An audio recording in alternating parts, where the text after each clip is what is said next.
청년의 꿈입니다. 청문홍답입니다. 재미있는 질문이 여기에 있습니다. 윤석열 후보가 2030 홍후보 지지 이유가 귀엽고 화끈했으라고 합니다. 청년의 꿈 아시는구나. 아이디가 조회수가 방금 올렸는데 500개나 됩니다. 윤석열 홍 2030 인기 질문에 귀엽고 화끈했어. 이렇게 말했다고 합니다. 그러면서 이렇게 사진과 함께 올렸습니다. 대표님, 이 점에 대해서 어떻게 생각하는지 묻고 싶습니다. 이렇게 질문했습니다.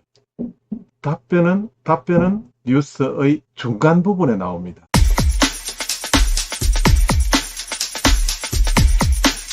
미국 출장 후의 이재용의 행보가 빨라지고 있습니다. 이재용 삼성전자 부회장, 삼성폰을 미국 투자은행 골드만삭스의 영업용 휴대전화로 인정받기 위해 직접 영업에 나섰건 터로 알려졌습니다. 그런데 이것이 알려진 계기가 상당히 특이합니다. 서울중앙지법에서 회계부정 부당합병 관련 1심 속행 공판에서 공개된 이 부회장의 이메일에서 알려졌습니다.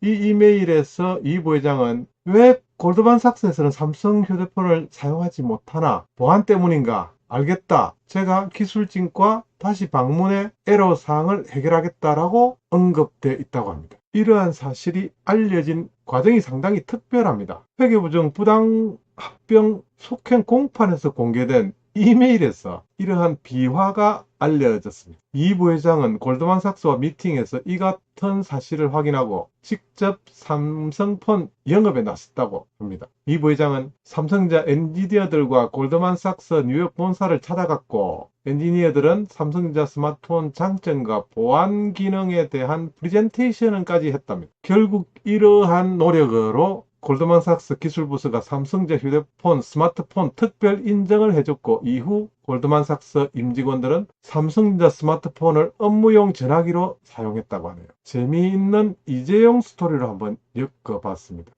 광고입니다. JP레코더 영상을 감상하시다가 극세 표시 클릭하시면 설명 탭에서 청년의 꿈 바로가기 있습니다. 청년의 꿈 바로가기에서 작심3일 쿠팡으로 들어오시면 24시간 동안 작심3일에게 슈퍼챗을 국민 쿠팡에서 응원하실 수 있습니다.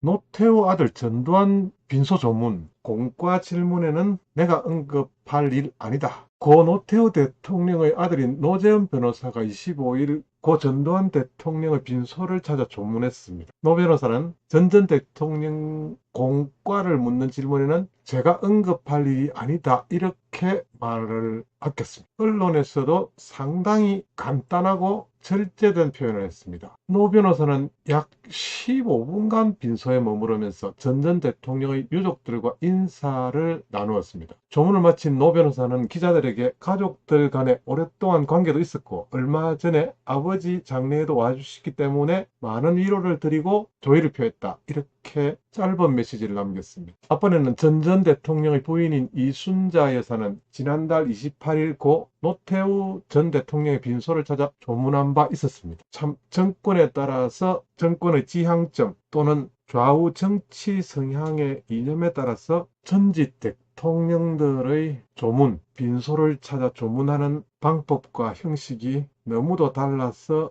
약간 어리둥절하게도 만들고 있습니다. 죽음 앞에서 초연할 수 있는 이념이 따로 있을까요? 노태우 아들 전두환 비서 조문 공과 질문에 내가 언급한 일 부분 없다. 이렇게 노태우 전 대통령의 아들 노재현 씨가 짧은 메시지를 남겼습니다.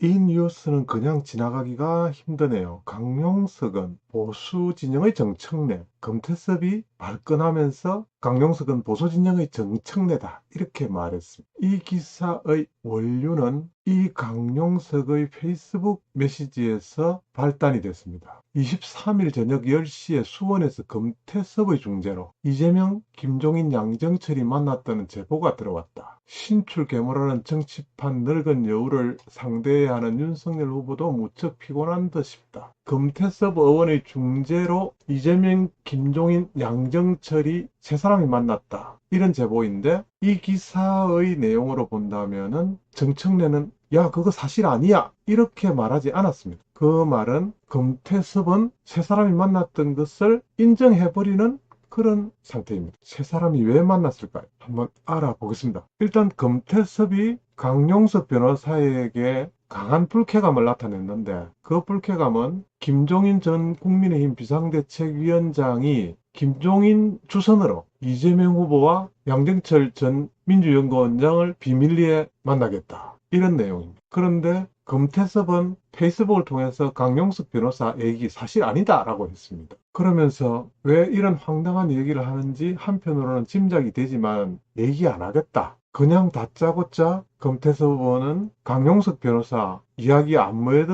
믿으셔도 된다. 어느 진영에나 이런 분들이 있죠. 말하자면 보수 진영의 정청래 같은 분이다. 이렇게만 말하고 이 사실을 더 이상 언급하지 않았다는 것은 그런 사실이 있었다는 것을 인정하는 셈이 되고 말았습니다. 김종인 정말 나이에 걸맞지 않게 굉장히 광폭 활동을 하고 있네요. 좋게 말씀드리자. 좋은 말로 하자면 광폭. 나쁘게 말하자면 어떤 것도 비빔밥이든 짬뽕이든 어떤 것도 자기 자신의 영달을 위해서는 해보겠다. 이런 뜻으로 해석이 됩니다. 김종인의 발은 계속해서 빨라지고 있습니다. 그러나 윤석열은 윤석열만 애가 타고 있는 만약에 홍준표가 이번에 경선에서 승리했다면 김종인 좀은 멀리 보낼 수 있었을 텐데요.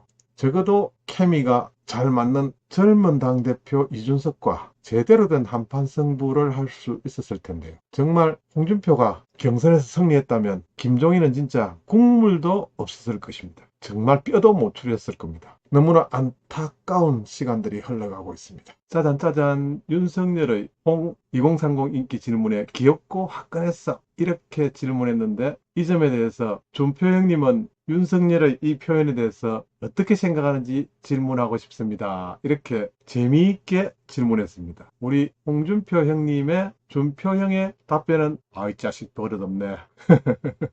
조선일보의 기사입니다. 속옷 내린 채 새벽 배송한 택배 직원 소변 급해서 황당 해명 이런 제목으로 있는데 이렇게 조금만 올려보면은 여기에 쿠팡 광고가 떠 있습니다. 조금 더 아래를 내려보니까 여기에도 쿠팡 광고가 이렇게 있습니다. 쿠팡.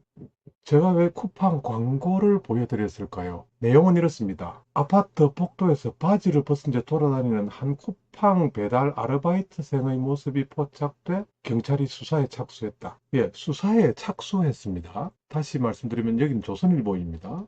25일 SBS 보도에 따르면 SBS에서 보도가 있었습니다. 그 내용을 다시 조선일보가 보도하고 있습니다. 지난 21일 새벽 서울 상일동의 한 아파트 7층에서 남성 아르바이트 배달원 A씨가 바지와 속옷까지 완전히 내린 채 택배 박스를 들고 복도로 걸어갔다. 이 모습이 아파트 폐쇄로에 녹화가 됐습니다. 사건은 사건이죠. 그런데 알고 보니까 이 사람은 쿠팡의 정직원은 아니었습니다. 사연인즉슨 A씨가 배송업체 쿠팡 정직원이 아니라 개인 자격으로 배송을 위탁받은 한 여성 배달원의 남편이라는 것입니다. 그러니까 이 남성의 배우자가 여성 배우자가 쿠팡 직원인 것 같습니다. 제가 지금 지적하려는 것은 경찰은 쿠팡 측 A씨에 대한 신원 확인을 요청한 상태, 지금 현재 상태가 말입니다. 쿠팡 측도 배송을 위탁받은 아르바이트 배달원이 계약을 어기고 남편과 함께 같이 일하다가 이런 일이 벌어져 사과드린다고 쿠팡 측에 공식적인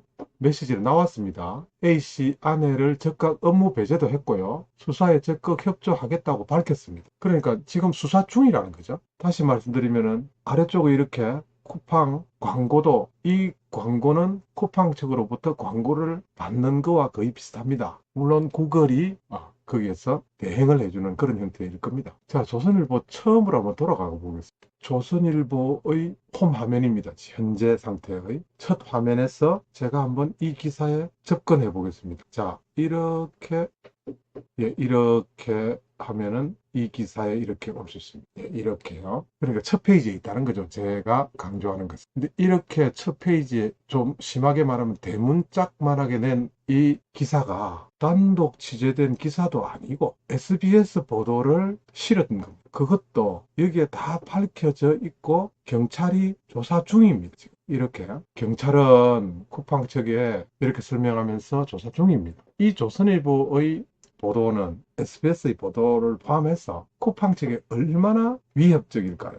기업을 옥죄는 것은, 자유시장 경제를 옥죄는 것은 정부만 그런 것 아닌 것 같습니다. 조중동 언론도 SBS, KBS 이런 언론들까지 단합해서 제가 말씀드리는 기득권 보수, 보수라고 하기도 그렇고 유사 보수 세력들, 저는 그렇게 생각하고 싶습니다. 기업을 겁주고 옥죄고 이런 기사 하나가 기업에 얼마나 큰 영향을 주겠습니까? 소비자에게는 또 얼마나 큰 영향을 줄 것이며, 시장경제 옹호자 홍준표였다면 이런 보도 없을 것이라 저는 확신합니다. 조선일보 진짜 고고 마운틴입니다. 고고 마운틴입니다. 너무합니다. 기업을 이렇게 겁박했어야. 이런 목소리 내는 언론 잘 없는데 이런 개인 브이로그 정도는 이런 기사 언급해야 된다는 그런 생각이 듭니다. 홍준표가 만약 대통령이었다면 이런 일 저는 막을 수 있다고 생각합니다.